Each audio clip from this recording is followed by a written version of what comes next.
right, live look around town on the Whitley Law Firm Weather Camera Network, mid to upper 80s. Pretty nice day. A couple sprinkles moving on through. We talked about those. Lots of sprinkles, some heavier rain there in Goldsboro, across Wayne County right now, western Harnett County.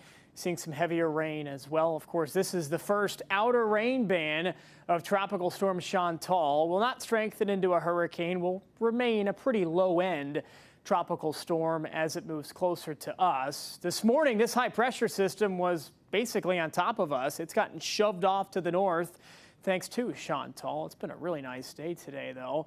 Upper 80s, the lowest humidity we have had in weeks. That is all set to change. So Chantal will break apart and dissipate over us by tomorrow night, but it'll still bring kind of a three-way punch of rain, wind, and a tornado threat. It'll make landfall tonight just southwest of Myrtle Beach between about, we'll call it 2 and 4 a.m. with heavy rain pushing into the Sandhills right around daybreak. There's all that heavy rain.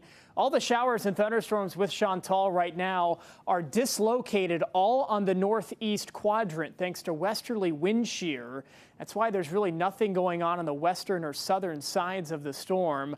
But that puts Raleigh, the Triangle, most of central North Carolina in what's called the dirty side of the storm. This is actually a pretty similar setup to what happened last year in August with Hurricane Debbie as it made landfall. A second landfall in the Carolinas. Lots of heavy rain expected across the Triangle heading into the late afternoon, evening hours on Sunday. This is why we're worried about the flash flooding threat. Some areas could see heavy rain repeatedly for several hours tomorrow before this system will finally break its way apart and move out of North Carolina. Monday starts dry, but we'll see a few pop-ups later in the day on Monday. So how much rain? Most folks see 1 to 2 inches. Some spots could see 2 to 3. And with those heavier batches, I think somebody could see 3 to 5 inches. There's even some high resolution data that suggests somebody could get higher than 5 inches. We're not going to go there just yet. This gives you a good idea of kind of the baseline case, the 50th percentile average. What we expect right around 2 inches. The wind gusts here could be a little bit overdone, but they'll be pretty strong in the Sandhills tomorrow morning. Gusts up to 30, 35 miles an hour. This will certainly affect travel, flying and driving to and from central North Carolina tomorrow.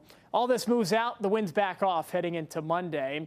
The tornadic threat is 1 out of 5. It pushes inland almost up to Wake County.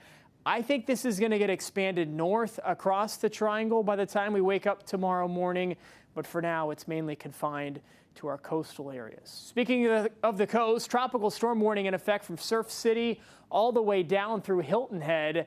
But the main impacts in terms of wind, tropical storm wind, those are expected in Myrtle Beach, in and around Myrtle Beach. All right, let's get to this 10-day. Here we go. Here's the 10-day. Tomorrow is an alert day because of the rain, the wind, the tornadic threat. We're really worried about the flooding threat, something we got to keep a close eye on.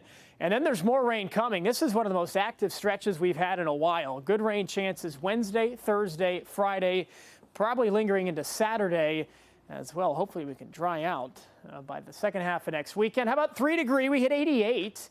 Forecast 90, so we're 5 for 5. How about 82? Tomorrow, Kevin? That'd be the coolest day in a month.